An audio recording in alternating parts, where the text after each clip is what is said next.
And let's have a closer look at those front pages, starting with The Sun, Francis. What have they got? Well, they've gone with the story of the tragic death of Yevgeny Prigozhin. Nobody understands or knows what actually happened, least of all Vladimir Putin.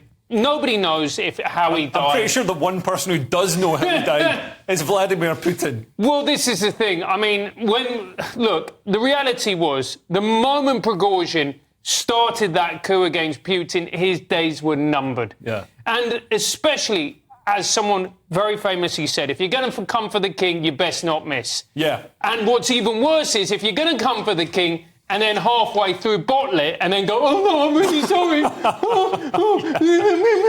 Yeah, you're going to die even quicker. Yeah, and then get talked down. He got talked out of it. Yeah. And was obviously given all these assurances, like, no, you can go live in Belarus, you'll be safe, you can keep your Wagner military group, you can, keep your gold mines and all your interests in Africa. We won't kill you just as long as you call off the coup. I mean, that was only ever going to last 2 months. And it was exactly 2 months. It was almost like a symbolic gesture to do it 2 months to the day. Well, like a calling card. Yeah. Right. Yeah. Okay. But then I've just got the Wagner bit, because I was thinking that's why I understand all the memes of the guy from the X Factor now. Right. They've had a resurgence. They are. Yes. Yeah, they are. I just like to... they are different people. Yes. No, I realise that now. Yeah. I mean, it would be brilliant if Wagner was leading the Wagner group. Well, they need a leader now, Yeah. so maybe, it would make sense. They wouldn't need to change the brand. No, they wouldn't need to change the font or any of that. Yeah, absolutely. The PR's done. Yeah, that would make sense. I mean, gangsters never seem to realise when they're in danger, and Russia really is a gangster state, Francis, isn't it? Oh, of course it's a gangster state, and there's only one person who's in charge, and that is Vladimir Putin.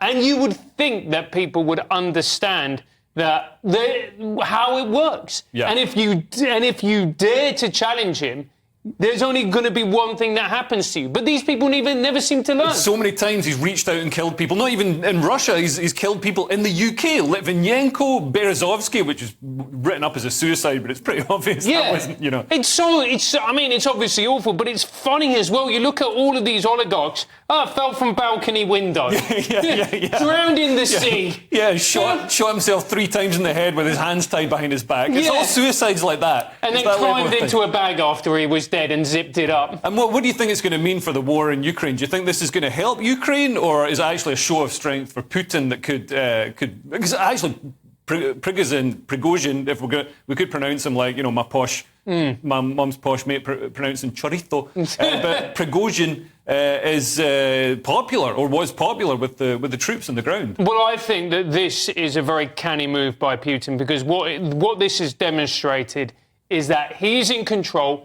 He is in charge.